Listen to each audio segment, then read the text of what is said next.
दोस्तों, स्वागत है आपका हमारे चैनल आर.के. वर्मा में मुल्ला नसरुद्दीन की नई मजेदार कहानी मुल्ला नसीरुद्दीन की प्यार भरी दुनिया वीडियो को पर जरूर देखें।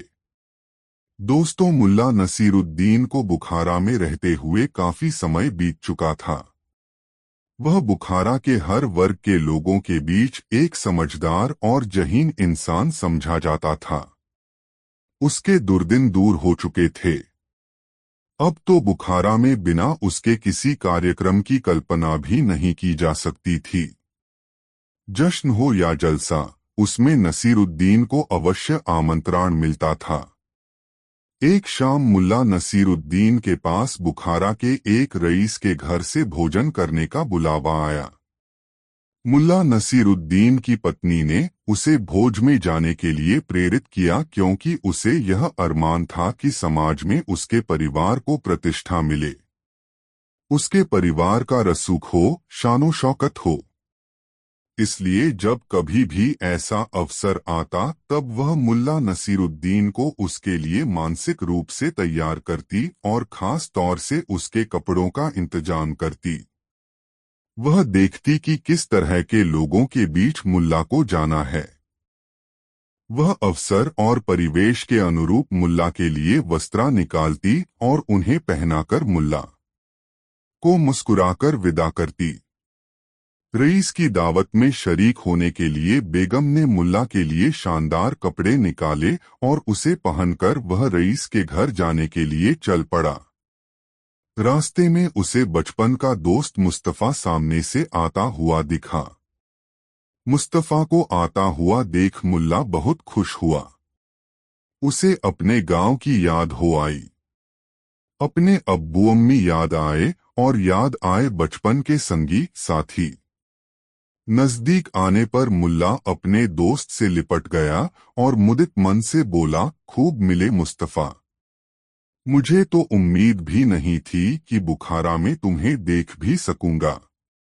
मुल्ला की आवाज सुनने के बाद मुस्तफा ने उसे पहचाना और बोला, अरे नसीरुद्दीन तुम। मुझे अंदाज भी नहीं था कि बुखारा आकर तुम इतनी तरक्की कर लोगे।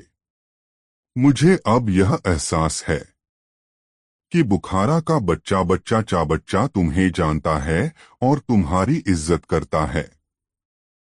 बुखारा आकर मैंने जिससे भी पूछा तुम्हारे घर के बारे में, उसने मुझे बहुत इज्जत बख्शी और तुम्हारे घर का पता बताया। थोड़ा रुककर मुस्तफा ने मुल्ला से पूछा, तुम कहीं जा रहे हो नसीरुद्दीन? तुम्हारे लिबास से ऐसा ही लगता है। हाँ दोस्त, तुम भी चलो, एक परिचित के घर दावत है। तुम्हारे साथ जाने पर उसे खुशी ही होगी, कोई एतराज नहीं होगा, उससे मुल्ला नसीरुद्दीन ने कहा। मुस्तफा ने अपने मित्र की भावुकता पर हंसते हुए कहा, तू नहीं बदला नसीर, आज भी तू बच्चे की तरह भोला भाला है। मुझे तुम्हारे साथ कहीं भी जाने में कोई एतराज नहीं है, मगर तू देख रहा है बुखारा पहुंचते पहुंचते मेरे कपड़ों की क्या हालत हो गई है। शरीर में बार बार पसीना सूखता रहा है, सारा बदन चिटचिट कर रहा है। ऐसे में किसी जलसे या दावत में मेरा जाना ठीक नहीं होगा। मुल्ला नसीरुद्दीन उस समय बचपन के दोस्त के मिलने से उमंग से भरा था।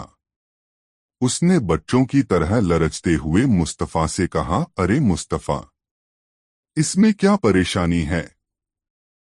तू घर चल, नहा धो ले, कपड़े हैं मेरे पास, मैं तुम्हारे लिए ढंग के कपड़े निकलवा देता हूं, तुम उन्हें पहन लेना। फिर दोनों दोस्त साथ चलकर दावत का लुत्फ उठाएंगे। मुस्तफा को लेकर मुल्ला नसीरुद्दीन अपने घर आया। मुस्तफा ने स्नान किया। अपनी बेगम से कहकर मुल्ला नसीरुद्दीन ने मुस्तफा के लिए अपनी शानदार शेरवानी और चूड़ीदार पाजामा मंगाया और नक्काशीदार जूती भी। मुस्तफा जब उन कपड़ों को पहनकर मुल्ला के पास आया तब मुल्ला उसे देखकर चकित रह गया। मुस्तफा उन कपड़ों में शानदार लग रहा था। उसका व्यक्तित्व उन कपड़ों में ऐसा निखर रहा था मानो वह कहीं का सुल्तान हो। मुल्ला अपने दोस्त के शानदार व्यक्तित्व से इतना प्रभावित हुआ कि उसे लगने लगा कि मुस्तफा के व्यक्तित्व के आगे उसका कोई वजूद ही नहीं है। मुस्तफा यह देखकर हैरान हो रहा था कि मुल्ला उसे लगातार देखे ही जा रहा है, न कुछ बोल रहा है और न ही चल रहा है।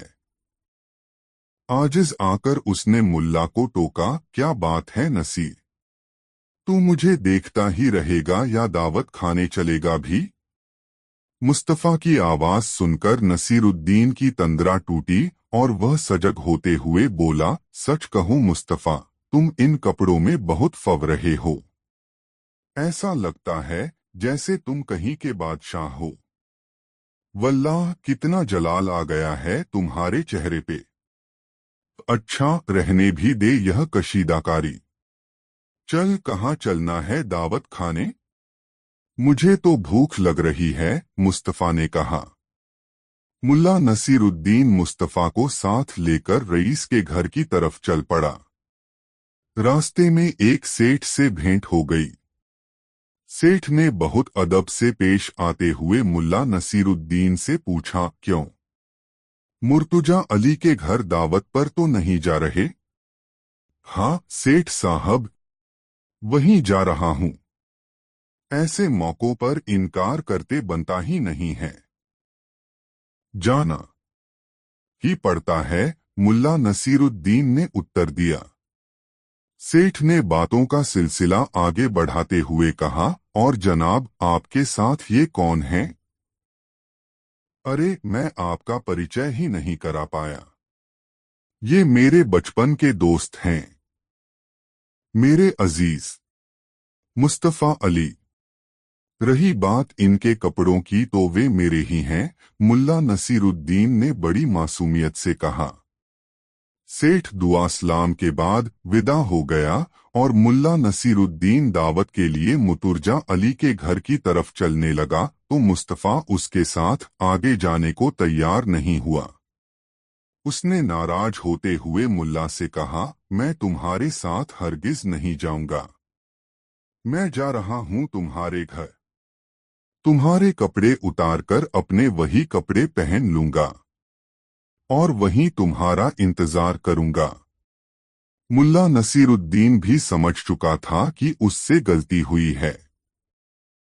परिचय कराते वक्त उसे कपड़ों की चर्चा नहीं करनी चाहिए थी। उसने मुस्तफा को मनाते हुए कहा, दोस्त, मैं समझ गया हूं कि परिचय कराते समय मुझसे भूल हो गई और मैं कपड़ों की हकीकत बयां कर गया।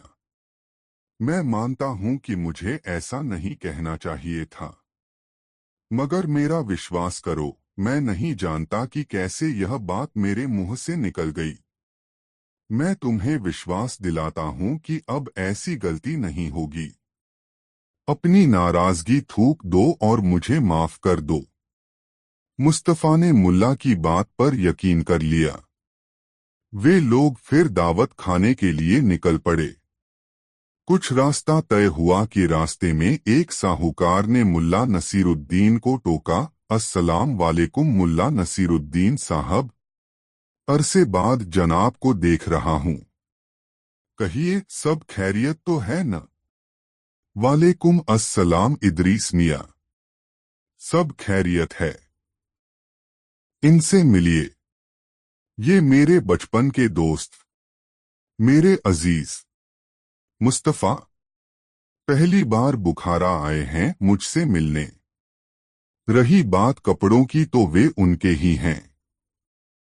मुस्तफा भीतर ही भीतर खौल उठा, यह भी कोई परिचय कराने का तरीका है। मुल्ला ने तो कहा था कि वह कपड़ों के बारे में कोई जिक्र नहीं करेगा, फिर यह कहने की जरूरत क्या थी कि कपड़े उनके ही हैं। अब तो मैं इसके साथ कहीं जाने वाला नहीं। कुछ भी कहता रहे, अब मैं इसके घर जाकर इसके कपड़े उतार दूंगा। बड़ा आया कपड़ा दिखाने वाला। इदरीस मियाँ के जाते ही मुस्तफ़ा ने अपने तेवर दिखाए, मगर मुल्ला नसीरुद्दीन उसके आगे भीगी बिल्ली बन गया और अपनी गुस्ताखी के लिए मुस्तफ़ा से बार बार माफ़ी मांगने लगा। अंततः मुस्तफ़ा उसके साथ आगे जाने के लिए राजी हो गया। थोड़ी ही देर में मुल्ला नसीरुद्दीन अपने दोस्त मुस्तफ़ा के साथ रईस मुतुर्जा अली के दौलत खाने पर पहुंचा। वहां उन दोनों का गर्मजोशी से स्वागत हुआ। मुतुर्जा अली के घर पर दावत में जितने भी मेहमान आए थे, वे सबके सब बुखारा के नामी गिरामी लोग थे। मुस्तफ़ा को यह देखकर आश्चर्य हुआ कि अधिकांश लोग उसके दोस्त मुल्ला नसीरुद्दीन को जानते भी हैं और उसकी कदर भी करते हैं, क्योंकि जो भी मुतुर्जा अली के घर पर मुल्ला नसीरुद्दीन से मिला, वही उसके साथ अदब से पेश आया। आगे भीगी बिल्ली बन गया और अपनी गुस्ताखी के लिए मुस्तफ़ा से बार बार माफ़ी मांगने लगा। अंततः मुस्तफ़ा उसके साथ आगे जाने के लिए राजी हो गया। थोड़ी ही देर में मुल्ला नसीरुद्दीन अपने दोस्त मुस्तफ़ा के साथ रईस मुर्जा अली के दौलत खाने पर पहुंचा। वहां उन दोनों का गर्मजोशी से स्वागत हुआ। मुतुर्जा अली के घर पर दावत में जितने भी मेहमान आए थे, वे सबके सब बुखारा के नामी गिरामी लोग थे। मुस्तफ़ा को यह देखकर आश्चर्य हुआ कि अधिकांश लोग उसके दोस्त मुल्ला नसीरुद्दीन को जानते भी हैं और उसकी कदर भी करते हैं, क्योंकि जो भी मुतुर्जा अली के घर पर मुल्ला नसीरुद्दीन से मिला, वही उसके साथ अदब से पेश आया। भोजन कर चुकने के बाद जब मुल्ला नसीरुद्दीन वापसी की सोच रहा था, तभी उसे ख्याल आया कि मुतुर्जा अली से अपने मित्र को मिलाया ही नहीं। वह मुस्तफ़ा को लेकर मुतुर्जा अली के पास गया और मुस्तफ़ा से उसका परिचय कराते हुए बोला, मुतुर्जा साहब, ये मेरे बचपन के दोस्त हैं मुस्तफ़ा, मेरे अजीज। रही बात कपड़ों की तो मैं उसके बारे में कुछ नहीं बोलूंगा। मुस्तफ़ा ने जब यह सुना तो मन महसूस कर रह गया। वह उस पल को कोस रहा था जब उसने मुल्ला नसीरुद्दीन के कपड़े पहनने का निर्णय लिया था। मुतुर्जा अली के घर से निकलते समय मुल्ला नसीरुद्दीन ने मासूमियत के साथ मुस्तफ़ा से पूछा, क्यों इस बार परिचय कराने में मुझसे कोई भूल तो नहीं हो गई? मुस्तफ़ा समझ नहीं पाया कि वह मुल्ला नसीरुद्दीन से कहे तो कहे क्या। दोस्तों, यह मज़ेदार कहानी आपको कैसी लगी कमेंट में ज़रूर बताएं और वीडियो को एक लाइक ज़रूर कर दे। दोस्तों, मुल्ला नसीरुद्दीन की अपने गांव में बड़ी ख्याति थी। उसे लोग विद्वान मानते थे। मुल्ला कितना पढ़ा लिखा था, यह कोई नहीं जानता था, मगर उसकी हाजिर जवाबी के कायल थे उसके गांव के लोग। बचपन में मदरसे से गायब रहने के लाख बहाने होते थे उसके पास। मदरसे के मौलवी के प्रश्नों का जिस कुशलता से उत्तर देकर वह कक्षा से गायब रहने का दंड भुगतने से बच जाता था, उसकी दूसरी मिसाल खोजने से भी नहीं मिलेगी। बस अपनी कुशाग्र बुद्धि और हाजिर जवाबी के कारण वह बचपन में ही होनहार मान लिया गया था और उसी के बूते जवानी में विद्वान कहा जाने लगा। मुल्ला नसीरुद्दीन पढ़ता लिखता न भी हो, मगर पढ़ने लिखने वाला दिखता अवश्य था। उसकी नुकीली दाढ़ी और नोकदार टोपी उसके बुद्धिजीवी होने की गवाही देते थे। बचपन से ही वह बुद्धिबल के सहारे जीता रहा। गांव में उसकी साख ऐसी हो गई कि अगर किसी को बुद्धि की बातें समझने की जरूरत होती या किसी उलझन से निकलने के लिए तरकीब की जरूरत होती, तो वह मुल्ला नसीरुद्दीन के पास आ जाता और वह भी बड़े सूफियाना अंदाज में समस्याओं का निदान सुझा देता। भोले भाले ग्रामीणों को इस बात से मतलब नहीं था कि कितना पढ़ा है। उन्हें जरूरत तो केवल इस बात की थी कि वक्त जरूरत उनकी समस्याओं का निदान बताता रहे। गांव में मुल्ला नसीरुद्दीन की बुद्धि और ज्ञान की प्रसिद्धि ऐसी थी कि अगर किसी से पूछा जाता कि इस गांव में सबसे विद्वान कौन, तो जवाब मिलता मुल्ला नसीरुद्दीन। और यदि यह पूछा जाता सबसे बुद्धिमान कौन, तब भी जवाब होता मुल्ला नसीरुद्दीन। एक दिन मुल्ला नसीरुद्दीन अपने दरवाजे पर बैठा कुछ पुश्तैनी दस्तावेज देख रहा था। तभी उसके पास गांव का एक बुजुर्ग आदमी आया। उस बुजुर्ग को आया देख मुल्ला नसीरुद्दीन ने उससे पूछा, क्यों सुभान दादा, कैसे आए? घर में तो सब ठीक ठाक है न? मेरी दादी जी कैसी हैं? हाँ बेटा, मैं ठीक हूँ। घर में अमन चैन है। तुम्हारी दादी जी भी ठीक हैं। मगर अब बूढ़ी हड्डियों का क्या कहना? अभी ठीक हैं। तो ठीक हैं, 2 पल के बाद क्या होगा कौन जाने, बुजुर्ग ने कहा। कहिए सुभान दादा, आपकी क्या खिदमत करूं? मुल्ला नसीरुद्दीन ने शालीनतापूर्वक सुभान दादा से पूछा। खिदमत क्या करोगे बेटा, बस एक खत मेरे कलीमुल्लाह के नाम लिख दो। वह आबू धाबी गया हुआ है कमाने। यहाँ घर की जरूरतें पूरी कर पाना उसके लिए मुश्किल हो रहा था। किसी तरह उसने आबू धाबी जाने का रास्ता तैयार किया और वहाँ काम करने चला गया। मजदूरी यहाँ भी करता था और वहाँ भी करता है। अंतर बस यह है कि अब उसे तनख्वाह अच्छी मिल जाती है। 1.5 साल हुए उसे वहाँ गए। तब से हर महीने उसका भेजा पैसा हमें मिल जाता है, मगर कुशलक्षेम नहीं मिलता। कभी वह हमें अपने बारे में 2 हर्फ नहीं लिखता। मन बेचैन हो जाता है। तू एक बढ़िया सा खत लिख दे। ऐसा खत जिसमें यहाँ का हाल समाचार तो लिख ही दे कि सब राजी खुशी है, और बाद में यह जरूर लिख देना कि उसके लिए हमारा दिल हमेशा बेचैन रहता है। एक बार आकर अपने अब्बू अम्मी से मिल जाओ। हम लोग तो पेड़ में लगे पके फल की तरह हैं, न जाने कब टपक जाए। मुल्ला नसीरुद्दीन ने बुजुर्ग की बातें बहुत मुतमईन होकर सुनी। जब बुजुर्ग का बोलना रुका तब वह बहुत शांत स्वर में बोला, दादा, तुम्हारे लिए चिट्ठी तो मैं लिख दूंगा, मगर फायदा क्या? मुझे आबू धाबी तो अभी जाना ही नहीं है। हाँ बेटा, मैं जानता हूँ कि तुम्हें आबू धाबी नहीं जाना है। मैं तो चाहता हूँ कि तुम चिट्ठी लिख दो। ऐसी चिट्ठी जिसमें बूढ़े माँ बाप की अपने बेटे से मिलने की आरजू हो, जिसे पढ़ते ही मेरा बेटा हमसे मिलने के लिए तड़प उठे। रही बात खत भेजने की, तो मेरे पड़ोसी जुन्नू का बेटा भी आबू धाबी जा रहा है। वहां एक कारखाने में उसे कपड़ा काटने का काम मिल गया है। मैं उसी के हाथ से खत भिजवा दूंगा, बुजुर्ग ने कहा। मुल्ला नसीरुद्दीन ने बुजुर्ग की बातें सुनने के बाद फिर कहा, लेकिन सुभान दा, खत पढ़ने के लिए तो मुझे वहां जाना ही पड़ेगा।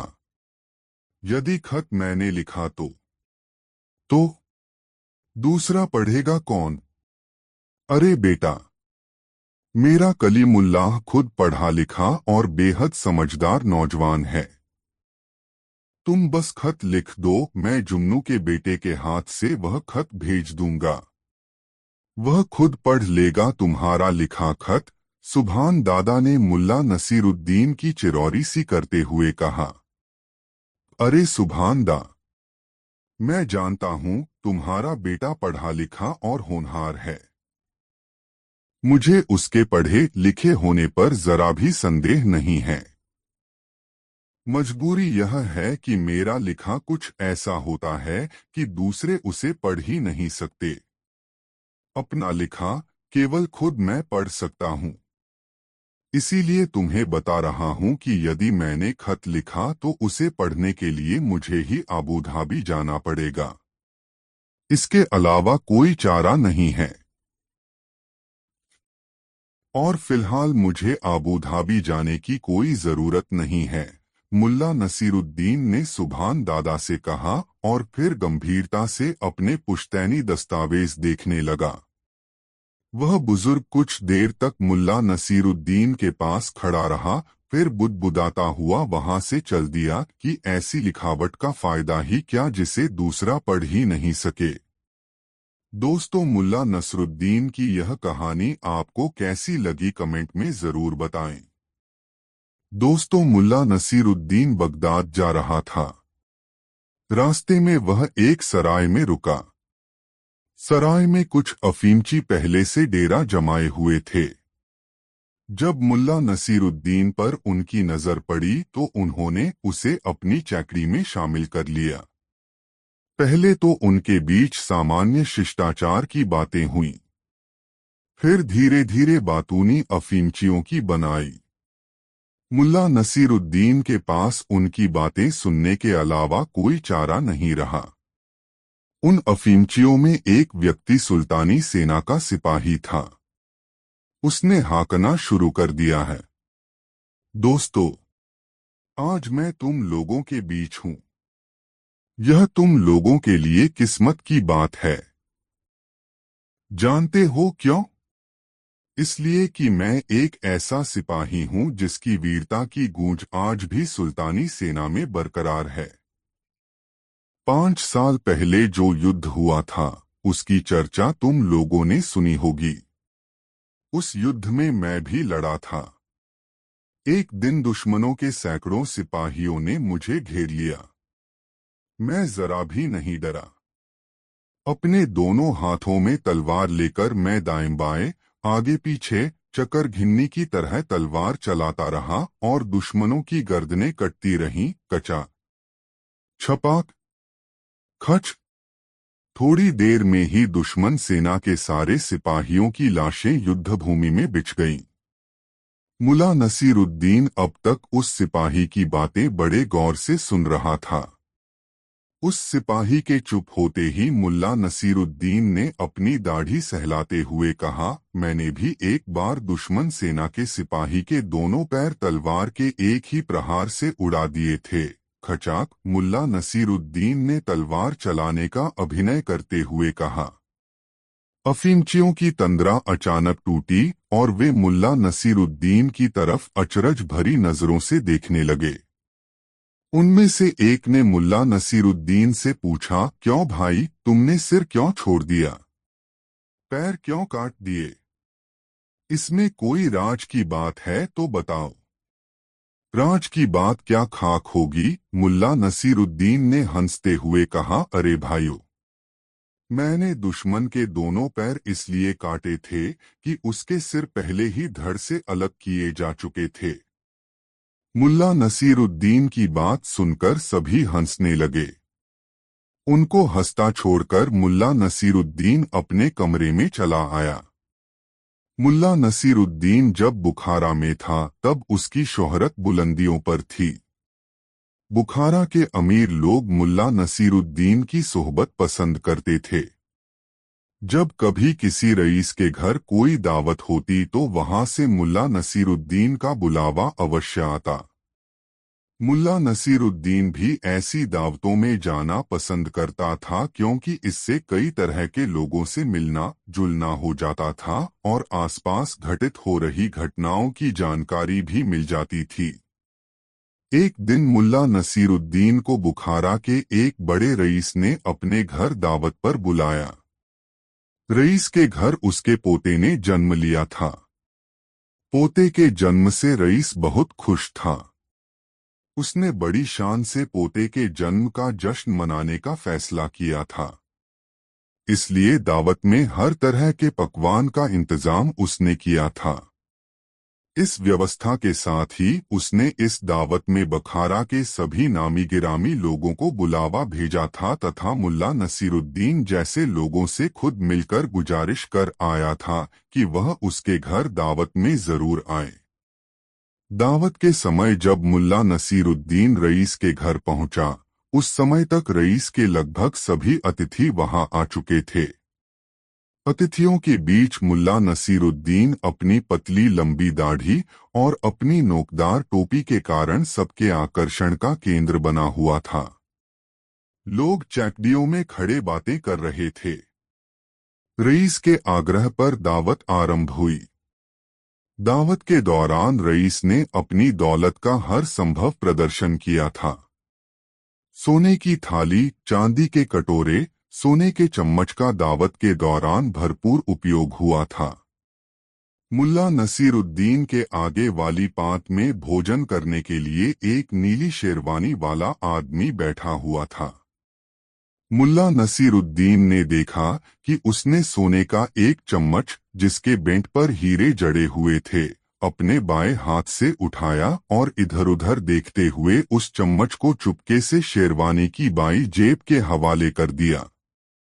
यह काम उसने इतनी चालाकी से किया था कि उसकी इस हरकत का उसके पास बैठे लोगों को भी अंदाज नहीं लगा।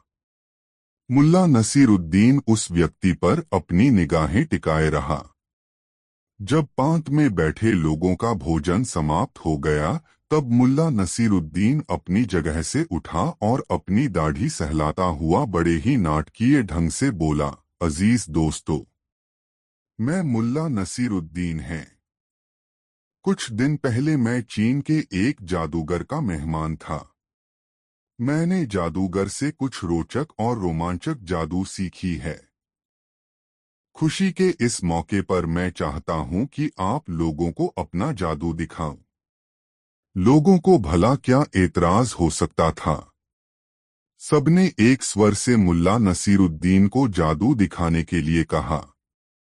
मुल्ला नसीरुद्दीन ने अपनी थाली से सोने का चम्मच निकाला और सबको दिखाते हुए कहा, दोस्तों देखो, मैंने यह चम्मच अपनी शेरवानी की बाईं जेब में रखी। अच्छा बताओ, चम्मच कहाँ है? सबने कहा, आपकी शेरवानी की बाईं जेब में। मुल्ला नसीरुद्दीन ने तपाक से कहा, गलत। फिर उसने दावत देने वाले रईस से कहा, जनाब, आप जरा नीली शेरवानी वाले महाशय की शेरवानी की बाईं जेब में हाथ डालकर देखें। मुझे लगता है कि चम्मच वही है। रईस ने नीली शेरवानी वाले की बाईं जेब में हाथ डाला तो उसके हाथ में चम्मच आ गया। सबने मुल्ला नसीरुद्दीन की कला का स्वागत ताली बजाकर किया, लेकिन नीली शेरवानी वाला शख्स मुल्ला नसीरुद्दीन से आंखें भी नहीं मिला पाया। दोस्तों, मुल्ला नसीरुद्दीन बहुत दिनों के बाद बुखारा आया हुआ था। जैसे जैसे उसके पहचान के लोगों को मुल्ला नसीरुद्दीन के बुखारा में होने की जानकारी मिल रही थी, वैसे वैसे मुल्ला नसीरुद्दीन के पास मिलने आने वालों की संख्या में इजाफा हो रहा था। मुल्ला नसीरुद्दीन खुश था। उसे लगा बुखारा आने का निर्णय गलत नहीं था। लोग इतने अरसे बाद भी उसे भूले नहीं हैं। बुखारा में मुल्ला नसीरुद्दीन के चाहने वालों की कमी नहीं थी। सेठ करीम उसके प्रशंसकों में एक था। सेठ को पैसे की कोई कमी नहीं थी। उसने मुल्ला नसीरुद्दीन के आने की खुशी में बुखारा के चुनिंदा लोगों के लिए दावत का आयोजन अपने घर पर कर लिया और मुल्ला नसीरुद्दीन को लेकर अपने घर चला गया। उसके रहने खाने पीने की व्यवस्था उसने अपने घर पर ही की। मुल्ला नसीरुद्दीन के तेज दिमाग, रोशन चेहरे और हाजिर जवाबी का वह कायल था तथा चाहता था कि उसकी निकटता हासिल कर वह मुल्ला नसीरुद्दीन से हाजिर जवाबी का कोई गुर सीख ले। अपने इसी उद्देश्य के तहत वह मुल्ला को अपने घर ले आया था और उसकी शान में दावत देने के पीछे उसकी मंशा थी कि लोग जान लें कि मुल्ला नसीरुद्दीन के साथ सेठ करीम की निकटता है। मुल्ला नसीरुद्दीन की आवभगत जिस तरह सेठ करीम ने की थी, उससे मुल्ला नसीरुद्दीन भी सेठ करीम के प्रति उदार हो गया था और सोच रहा था कि किसी तरह वह सेठ करीम के इस उपकार का बदला चुका दे। खैर, दावत का दिन आ गया।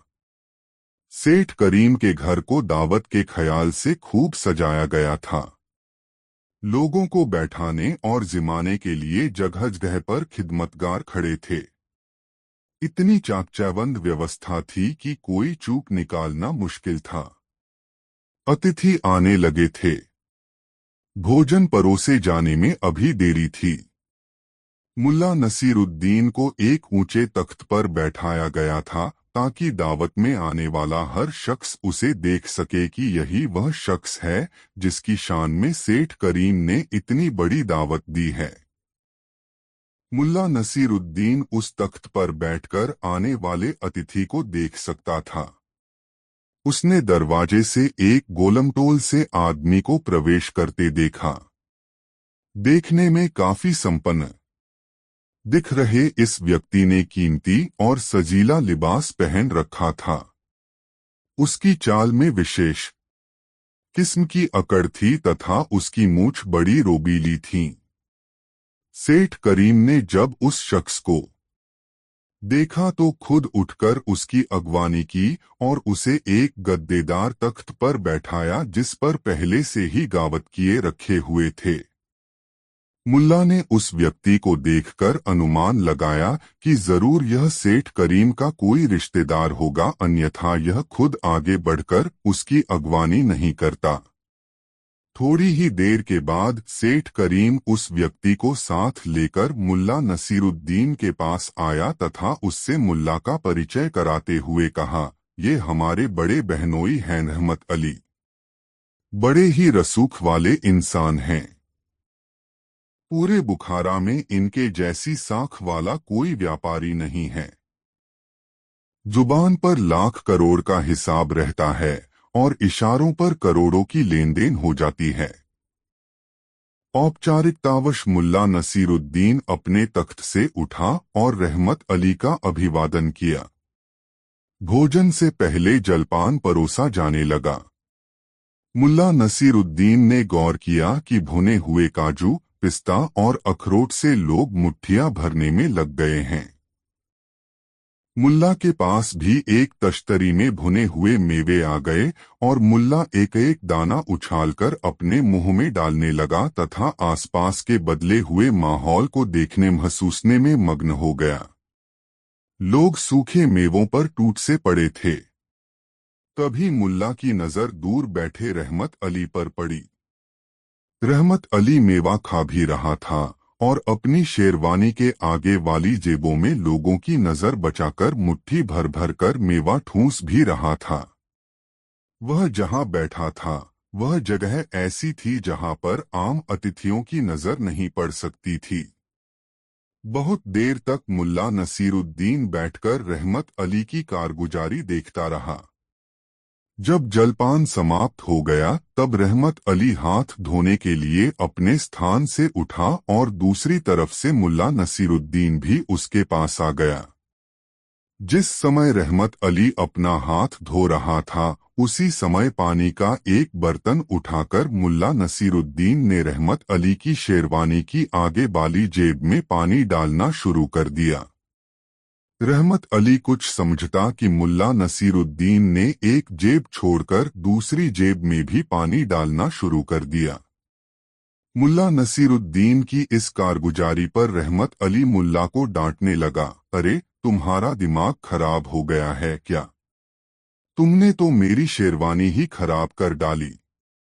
रहमत अली का गर्जना बरसना सुनकर उसका साला सेठ करीम दौड़ा दौड़ा वहां पर आया और सारा मंजर देखकर मुल्ला नसीरुद्दीन से पूछा, ऐसा आपने क्यों किया जनाब? मुल्ला नसीरुद्दीन ने तुरंत रहमत अली की शेरवानी में हाथ डाला और एक मुट्ठी भुने हुए काजू निकालकर सेठ करीम को दिखाते हुए कहा, सेठ करीम, मैंने बहुत देर तक आपके रिश्तेदार की जेब को खाते देखा मगर उसे पानी पीते नहीं देखा, तो यह सोचकर उसे पानी पिलाने लगा कि इतना खाने पर तो किसी को भी प्यास लग सकती है, तो जेब को भी लगी होगी।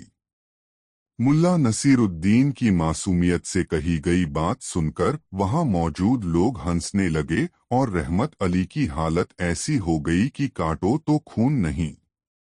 दोस्तों, यह कहानी आपको कैसी लगी कमेंट में जरूर बताएं। दोस्तों, शाम हो रही थी।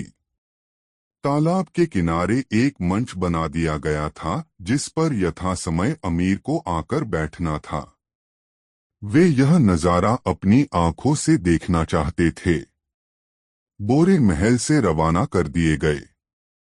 खाली बोरों के साथ 8-8 और मुल्ला नसरुद्दीन वाले बोरे के साथ केवल 3 सैनिक भेजे गए। यथासमय अमीर भी आकर अपने तख्त पर विराजमान हो गए। उन्होंने अरसला बेग से पूछा, अरसला बेग, अब क्या देर है? बस मेरे आका। सिपाही पहुंचते ही होंगे। तभी मस्जिद की बुर्जियों से अजान की आवाज सुनाई दी। आधी मंजिल तय हो चुकी थी जब मुल्ला नसरुद्दीन के कानों में अजान की आवाज पड़ी। वह बोरे में बंद एक सिपाही की पीठ पर लदा हुआ था। बारी बारी से सिपाही उसका बोझा ढो रहे थे। एक उसे पीठ पर लादता तो 2 नंगी तलवार लेकर उसके पीछे चलते। अजान की आवाज सुनकर मुल्ला नसरुद्दीन बोला, ऐ सिपाहियों, मैं मरने से पहले दुआ करना चाहता हूं ताकि अल्लाह मेरी रूह को कबूल फरमाए। ठीक है, बोरे में ही दुआ कर लो, सैनिक ने बोरा नीचे रखकर कहा, हम तुम्हें खोल नहीं सकते। हम लोग कहाँ हैं? अल्लाह के लिए मेरा मुंह मस्जिद की ओर कर दो। हम लोग करशी फाटक के पास हैं, यहाँ चारों ओर मस्जिदें ही मस्जिदें हैं। अब जल्दी से दुआ कर लो। मुल्ला नसरुद्दीन दुआ पढ़ने लगा, या अल्लाह, तू कुछ ऐसा करिश्मा कर कि जिस किसी को भी मेरे 10,000 तनके मिलें, वह उनमें से 1,000 किसी मस्जिद को देकर मेरे लिए मुल्ला से 1 वर्ष तक दुआ की खैर मनाए। 10,000 तंकों का नाम सुनते सुनते ही सिपाहियों के मुंह में पानी आ गया। एक ने कहा, हम भी इंसान हैं, हमारे सीने में भी प्यार भरा दिल है, हम तुमसे नरमी का बर्ताव करेंगे। यदि हम अमीर की तनख्वाह बिना गुजारे लायक धन पा जाते तो हम तुम्हें छोड़ देते। दूसरे ने कहा, मैं एक एक मस्जिद की तीमारदारी के लिए चंदा देता हूँ। यदि कोई व्यक्ति ऐसा मिल जाता जो 7-8 हजार तनके चंदावा देता तो उससे वादा कर लेता कि अल्लाह के तख्त के पास बादलों से लिपटा उसका नाम रोज ऊपर आता रहेगा। ऐ नेक व पाक सिपाही, मैं तुम्हें 10,000 तनके देना चाहता हूँ जो कि करशी कब्रिस्तान में गड़े हैं। वे कब्रिस्तान के पश्चिमी कोने में कब्र के पत्थर के नीचे दबे पड़े हैं। यदि तुम 10 वर्षों तक मेरा नाम मस्जिद में लिवा सको तो उन्हें तुम ही निकाल लेना। इनमें तीनों कोनों के नीचे मैंने 3,333 व 1/3 तनके गाड़ रखे हैं। अब तुम्हें कोई दिक्कत न होगी। सिपाहियों की नजरें आपस में मिली। निर्णय हुआ। फिर एक सिपाही को बोरे के पास छोड़कर 2 सिपाही कब्रिस्तान की ओर चले। बेसब्री का मारा तीसरा सिपाही भी उसी ओर चल दिया। तभी उधर से कोई लंगड़ा व्यक्ति गुजरा। यह सूदखोर जाफर था। बोरे पर नजर पड़ते ही उसका लालची मस्तिष्क जाग उठा, इसमें क्या हो सकता है? मुल्ला नसरुद्दीन ने तुरंत उसकी आवाज पहचान ली। वह धीरे से खांसा, उफ, इसमें तो लगता है कोई आदमी है। फिर बोरे के करीब चेहरा करके उसने पूछा, ए भाई, क्या तुम्हें जबरन किसी ने इस बोरे में बंद किया है? मुल्ला नसरुद्दीन का शैतानी दिमाग जाग उठा। उसे अपनी वह कसम याद आई जो उसने सभी नागरिकों के सामने खाई थी।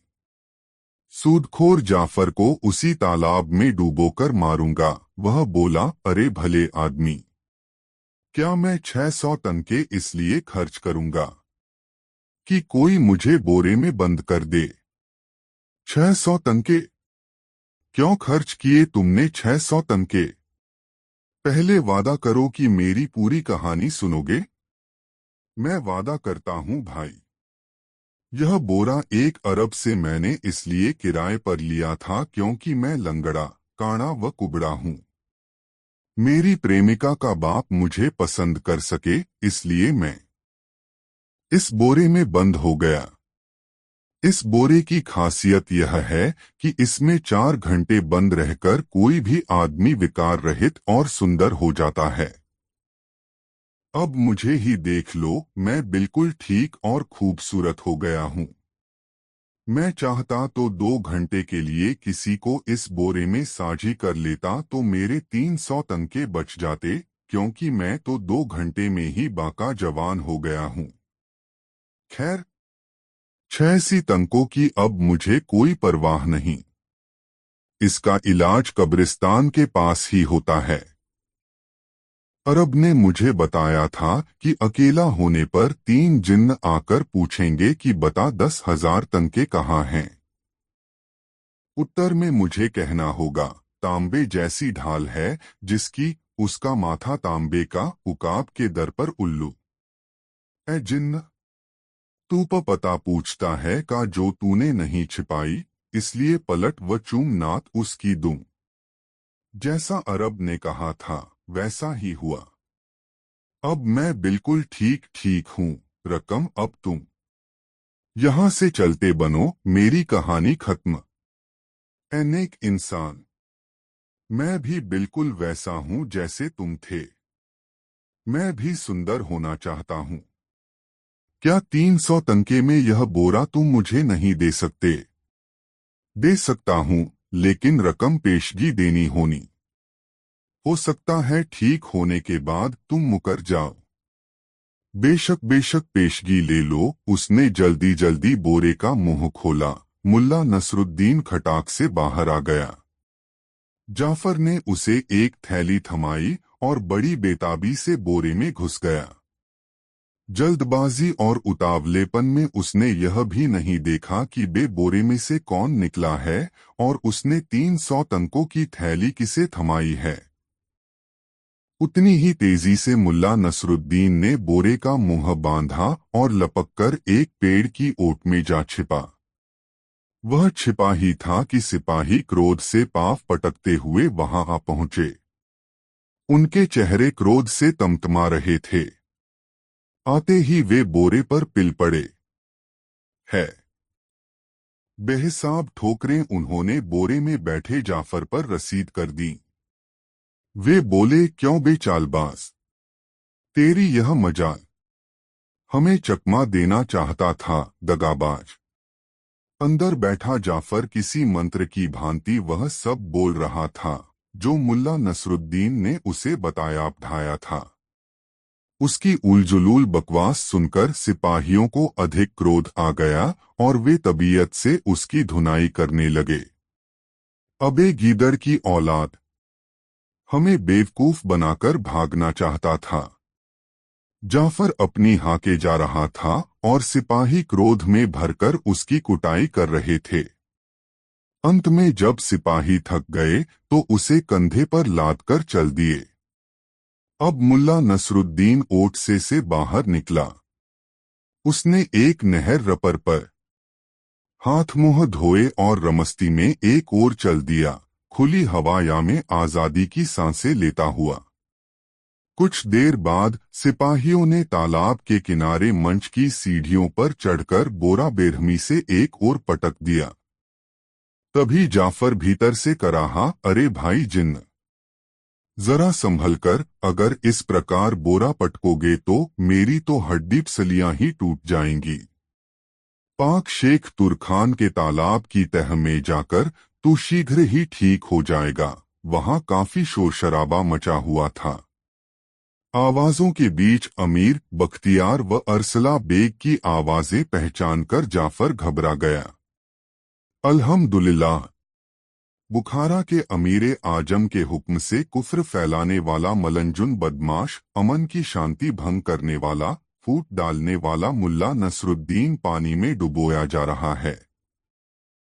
इस घोषणा के बाद ही कुछ जल्लादों ने बोरा उठाया और सिर से ऊंचा उठाकर हवा में लहराते हुए पानी के हवाले कर दिया। बोरे में बंद जाफर बुरी तरह चिल्ला रहा था, बचाओ बचाओ, मैं मुल्ला नसरुद्दीन नहीं, जाफर हूँ। जाफर, मुझे छोड़ दो। मैं जाफर हूं, मगर उसकी चीख पुकार पर भला किसे ध्यान देना था। उसकी चीख गुलजान की उस तेज चीख के नीचे दब गई जो कि नयाज के कंधे पर सिर रखकर रोने लगी थी। जबकि अमीर के खेमे में खुशियां छा गई थीं। अमीर सहित सभी दरबारियों के चेहरे खिले हुए थे। रात हो गई थी। मुल्ला नसरुद्दीन को इसी क्षण का इंतजार था। वह अपने कक्ष से मिट्टी की एक सुराही लेकर बाहर निकला और सीढ़ियां उतरकर दबे पांव हरम के पहरेदारों तक जा पहुंचा। वह देखो, एक सितारा और टूटा। एक मोटा पहरेदार सिपाही बोला, यदि तुम कहते हो कि सितारे टूटकर जमीन पर गिरते हैं, तो वे जमीन पर पड़े दिखाई क्यों नहीं देते? वे शायद समुद्र में गिर जाते हों, दूसरे ने कहा। टोकाए सिपाहियों।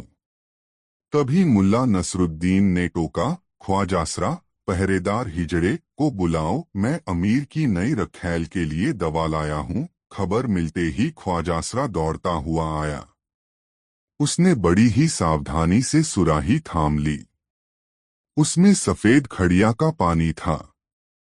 मुल्ला नसरुद्दीन ख्वाजासरा को बड़ी बारीकी से इस दवा की सेवन विधि समझाने लगा। तभी मोटा तुंदियल सिपाही बोला, ए परम गुणी मौलाना हुसैन, आप तो सब कुछ जानने वाले हैं, कृपया ये बताएं कि ये सितारे टूटकर कहाँ चले जाते हैं? मुल्ला नसरुद्दीन के सामने चाहे कैसी भी परिस्थिति क्यों न हो, वह मजाक का वक्त और मौका निकाल ही लेता था। उसने बड़ी गंभीरता से उन्हें बताया, ये सितारे, मेरे बच्चों, ये सितारे टूटकर जमीन पर गिरते हैं और छोटे छोटे चांदी के सिक्कों में तब्दील हो जाते हैं। सुबह भिखारी लोग इन्हें बटोर लेते हैं। इस प्रकार मैंने बहुत से लोगों को अमीर बनते देखा है। सिपाही आश्चर्य से एक दू का मुंह देखने लगे। मुल्ला नसरुद्दीन उन्हें बेवकूफ बनाकर आगे बढ़ गया।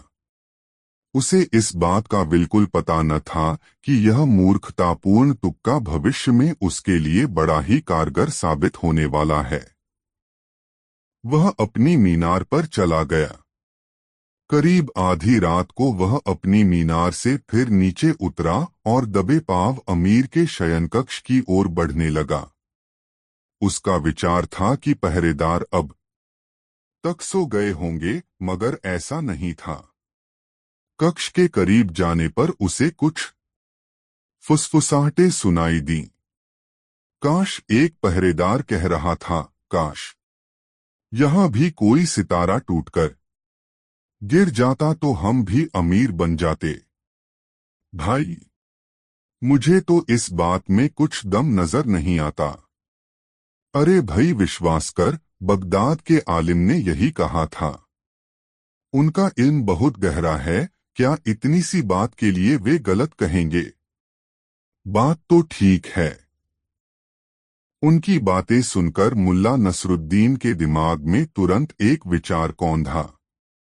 हालांकि पहले उसे उनकी बातें सुनकर बहुत गुस्सा आया था कि बेवकूफ किस अहमकाना बात को लेकर अपनी रात खराब कर रहे हैं, मगर अब उसने आसमान की ओर देखा, तभी एक सितारा टूटा और तेजी से नीचे गिरने लगा। मुल्ला नसरुद्दीन ने तुरंत अपनी जेब से एक सिक्का निकालकर पहरेदारों की ओर उछाल दिया। कुछ सुना तुमने? पहले पहरेदार ने कांपती आवाज में पूछा। हाँ तो। तभी मुल्ला नसरुद्दीन ने दूसरा सिक्का फेंका। दोनों पहरेदारों ने पलटकर उस ओर देखा, फिर झपटकर उसे कब्जाने के लिए पेट के बल उस पर लेट गया। दूसरा दूसरे सिक्के की ओर लपका। इस मौके का भरपूर फायदा उठाया मुल्ला नसरुद्दीन ने। उसने एक मुट्ठी का सिक्के वहां से कुछ आगे की ओर उछाल दिए। वे दोनों उस ओर लपके और मुल्ला नसरुद्दीन लपककर दरवाजे में घुस गया। कुछ ही पलों बाद वह हरम में गुलजान के कक्ष में था। उसे देखते ही गुलजान उससे लिपट गई, मगर यह समय प्यार मोहब्बत का नहीं था। मुल्ला नसरुद्दीन ने कहा, जल्दी करो गुलजान, यह समय प्यार मोहब्बत का नहीं है। ख्वाजासरा बेफिक्री की नींद सोया पड़ा था। मुल्ला नसरुद्दीन गुलजान को लेकर दरवाजे पर पहुंचा। वे दोनों सिक्के बटोरने के बाद अब आसमान की ओर ताक रहे थे। मुल्ला नसरुद्दीन ने एक मुट्ठी सिक्के अपनी दाहिनी ओर उछाल दिए। खनखनाहट की आवाज होते ही सिपाही उधर लपके और इधर बिना एक पल भी गवाए मुल्ला नसरुद्दीन गुलजान को लेकर अपनी मीनार की ओर लपका। कुछ पलों बाद ही वह सही सलामत मीनार पर स्थित अपने कक्ष में था। उसके कमरे की खिड़की से एक रस्सा महल के पिछवाड़े की ओर लटका था।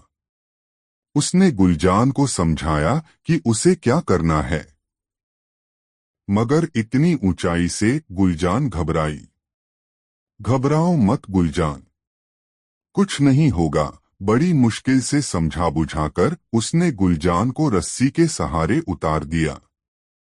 हामफती कामपति गुलजान नीचे उतरने लगी, और जब उसके पांव जमीन पर टिक गए तो मुल्ला नसरुद्दीन ने खिड़की पर आधा झुककर फुसफुसाया, जाओ गुलजान, वहीं जाना जहां मैंने तुम्हें बताया है। गुलजान तेजी से एक ओर भाग गई। मुल्ला नसरुद्दीन सीधा उस दुकान पर पहुंचा जहां 2 महीने पहले उसने के लिए 400 तनके जुटाने के लिए अपना असली परिचय देकर नयाज कुम्हार के लिए नीलामी का सामान एकत्र किया था।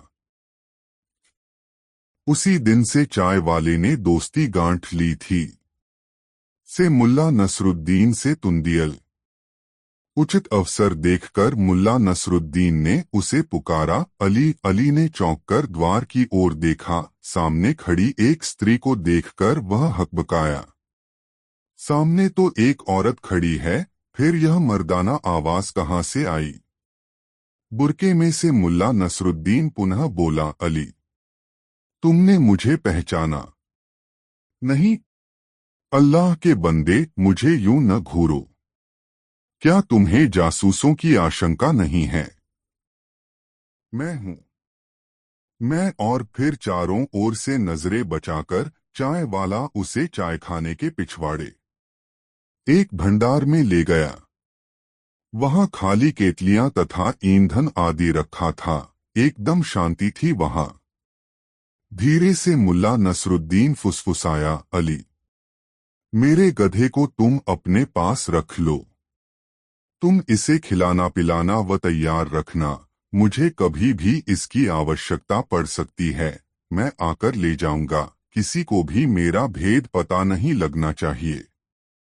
अली ने सावधानीपूर्वक द्वार बंद किया, फिर पलटकर पूछा, मगर तुमने यह जनानी पोशाक क्यों धारण की हुई है? इसलिए कि मैं महल जाऊंगा। चाय वाला चौंका, पागल हो गए हो क्या, जो जानबूझकर अपना सिर ओखली में देना चाहते हो? अली, मेरे भाई, यह काम मेरे लिए बहुत जरूरी है। जाओगे कि ऐसी कौन सी मजबूरी है जो मैं यह तुम जल्दी ही समझ में यह जोखिम भरा कदम उठा रहा हूं। आओ मेरे दोस्त, मुझसे गले मिलो। न जाने। नहीं नहीं दोस्त, ऐसा मत कहो, चाय वाला बोला, तुम खुदा के नेक बंदे हो और जिस काम से भी वहां जा रहे हो उससे किसी का भला ही होगा। जो लोग दूसरों की भलाई के लिए जीते मरते हैं, अल्लाह उनका बाल भी बांका नहीं होने देता। उसने आंखों में आंसू लिए गले मिलकर उसे विदा किया। बाहर दुकान पर ग्राहक शोर मचाने लगे थे। उससे विदा लेकर मुल्ला नसरुद्दीन महल के द्वार पर पहुंचा और सिपाहियों के रोकने पर किसी बुढ़िया की भांति कामपति थर्राती जनानी आवाज में बोला, ए बहादुर सिपाहियों, मुझे हरम में जाने दो। मैं बहुत बढ़िया अंबर, मुश्क, गुलाब का इत्र वगैरह बेचने आई हूं। मैं मुनाफे में तुम्हें भी हिस्सा दूंगी। भाग जा बुढ़िया, भाग जा। एक सैनिक ने उसे झिड़का, बाजार में जाकर अपना सामान बेच। इस प्रकार अपने उद्देश्य में विफल होकर वह काफी गमगीन तथा उदास दिखाई दे रहा था। उसके पास समय बहुत कम था, क्योंकि दोपहर के बाद सूर्य धीरे धीरे डूब रहा था। उसने महल की चारदीवारी के चारों ओर चक्कर काटा, मगर एक छोटा सा छेद भी उसे किसी दीवार में न मिला। यहाँ तक कि नालियों पर भी इस्पात की जालियां लगी हुई थीं। मुल्ला नसरुद्दीन ने सोचा, मुझे महल में जाना ही होगा, इसके लिए चाहे मुझे कुछ भी क्यों न करना पड़े। यही संकल्प दोहराते हुए वह बाजार की ओर चल दिया। बाजार में एक तिराहे पर आकर वह इधर-उधर देखने लगा। चारों ओर चहल पहल थी। तभी एक आवाज उसके कानों में पड़ी। अभी अभी तुमने बताया था कि तुम्हारा शौहर तुम्हें बिल्कुल भी नहीं चाहता, वह तुम्हारे साथ हम बिस्तर भी नहीं होता और न ही तुमसे प्यार करता है। इस परेशानी का एक उपाय हो सकता है, लेकिन वह उपाय मुझे मुल्ला नसरुद्दीन से पूछना होगा। मुल्ला नसरुद्दीन इत्तफाक से आजकल यही है, तुम मुझे उसकी खबर दो कि वह कहाँ रह रहा है। वह और मैं मिलकर शीघ्र ही तुम्हारे शौहर को जल्दी ही ठीक रास्ते पर ले आएंगे। मुल्ला नसरुद्दीन ने इस आवाज के करीब जाकर देखा कि चेचकरू जासूस एक नमदे पर कुछ मनके बिखेर कर एक पुरानी सी किताब के पन्ने उलट रहा था। वह कह रहा था, ए औरत सुन, यदि तू मुल्ला नसरुद्दीन का पता न लगा सकी तो तेरा शौहर तुझसे हमेशा के लिए जुदा हो जाएगा और तुझ पर खुदा की लानत बरसेगी। मुल्ला नसरुद्दीन ने तय कर लिया कि इस नजूमी को सबक सिखाना पड़ेगा। वह नमदे के सामने बैठ गया और बोला, दूसरों के भाग्य का हाल बताने वाले ए नजूमी, मेरे भी भाग्य का हाल बता। यह कहकर उसने उसके मन के बिखेर दिए। नजूमी को गुस्सा आ गया, ए औरत, तुझ पर खुदा की मार है, मौत अपना काला साया तेरे सिर पर डाले हुए है। यदि दे तू मुल्ला नसरुद्दीन का पता लगा सके तो तुझ पर से मौत का साया हट सकता है।